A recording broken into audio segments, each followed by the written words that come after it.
for. What have you Yeah. guys accomplished as of late in these recent practices? No, it's good. And we had a little bit of live work, more with the twos and threes today.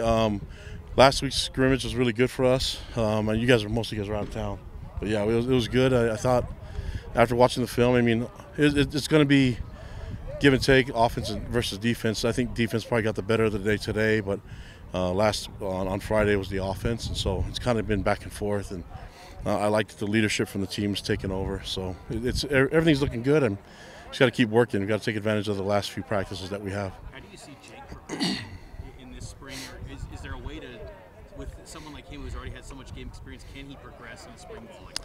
He has, yeah, and he's done some really good things. I think the hard part is not having consistency with like Chase and we tried so many different lineups with the receivers, and so but I think all the reads, everything that he's doing, he knows what he's doing. He's a veteran, and so that's comfortable having him there and to focus on the other guys and make sure that they got the right steps, and then he's coaching the other two, so that works out for us too. But I've been really pleased with the way Jake's progressed this spring, and since the bowl game, I think he's done some really good things. I'm looking forward to him improving this year and being a better quarterback for us. He's been great, but we just got to keep pushing him along, and I think A-Rod and Matt's done a great job prepping him for that.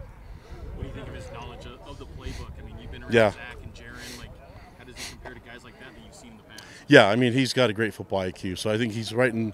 I mean, he belongs in the room. He knows what he's doing, and he's a great leader for us. So we've also done some new things, and I think that things that fit his strengths and what he can do as a quarterback, his style, and where we think we can put him at the best position to have success throwing the ball and running. So I think he's done a really good job, and I'm really excited about what we're seeing right now.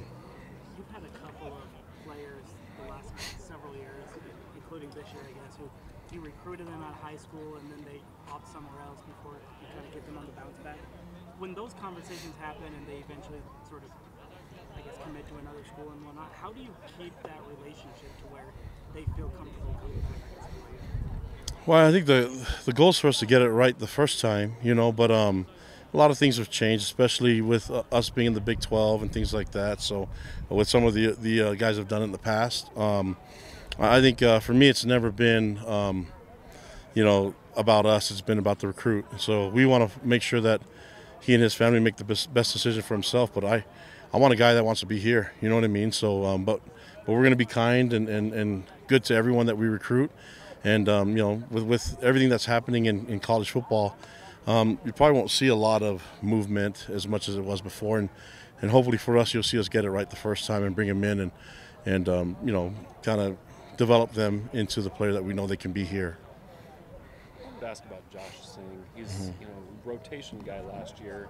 Now he's a lot of those guys left, and now the new guys have come in. We haven't talked a lot about him. What does he bring to this team? I mean, he's been around the program for a while. I mean, he's one of our best leaders, and just all about. He's always been about the team, and so he's been able to teach the guys that have come through, and younger guys, and even newcomers that don't know the scheme. He's able to put extra time in there, and so I've been really thankful that Josh has been with us for a long time, and he's been bought in. I mean, he's all BYU, so he did some really good things for us last year. I think he's done some really good things this spring, and he's earning more and more trust from Jay and myself and Sione. So I think he we'll see if he can take the next step, but it's going to be a lot of competition at that position, but he knows that, we know that, and I think it helps everybody get better. The trend in college football is moving away from spring games. Your Big 12 colleague, Coach Prime, wants to actually play another opponent. Would you like something like that maybe down the road in future years, evolving college football to where spring ball,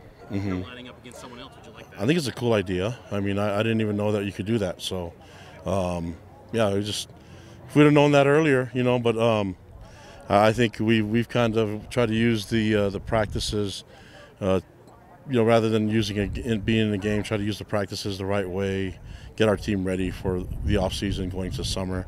I think everybody's doing that now with probably the adjustment that we have to make in rosters, and so but I still think that having something like that would be really cool in spring, kind of a cool change up. How do you feel health-wise with this team? You guys coming out pretty clean so far with health? Yeah, I mean the guys are banged up because that's going to happen when you go live, and And like I said, we did a lot of live work and tackling with our ones throughout spring.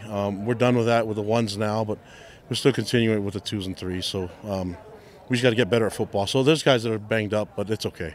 They'll have a long time to recover. No season-ending injuries though from spring. No, I mean not anything that comes. Brett, do we have anything? Not that I know of. So not that we can come out officially with. Yeah. So. Related to the scrimmage, what were some of the takeaways after seeing the film from that? Yeah, I think we have. I mean, we have players making some big time plays. So a lot of young guys doing that, and you know, I think they're taking advantage of their reps. And so it's exactly where I want us to be as a team.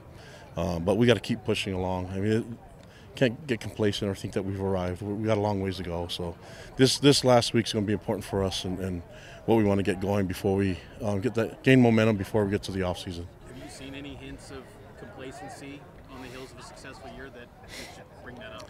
No, I mean, I think the leaders are taking over it. I don't see a lot of complacency, but you have to always warn about it. You know, and like I said, nobody knew about us last year, and now they kind of know a little bit more, but we still have to play with a chip on our shoulder and still have to prepare like we've got nothing that nobody's on our side. So, I mean, whether that's manufactured or if it's real, I really don't care. These guys just got to know that they've got to go out there and prove themselves every day.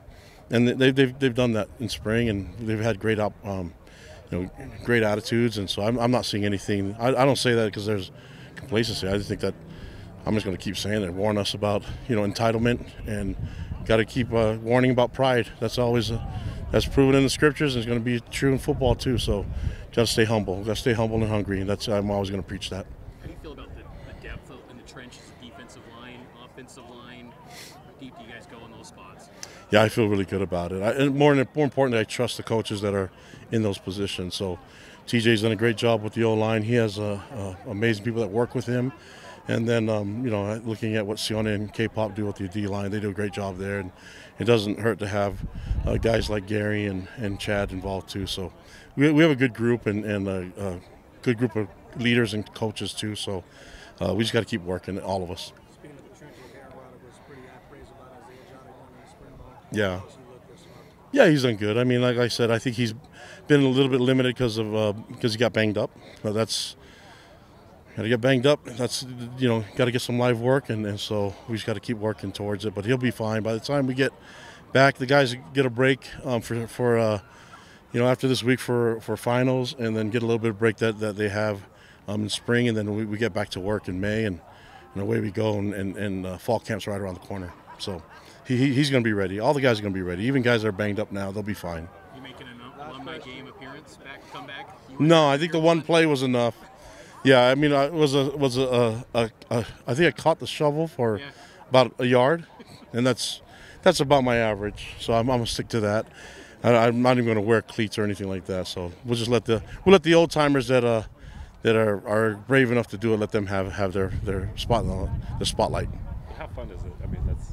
Yeah, I just love seeing everybody there and just being in the stadium. That's going to be just being in the stadium and having everybody, all the alumni back. That's the best part of it. Not really the game or the score, but it doesn't hurt that they can play some football too. Thanks, guys. Appreciate it.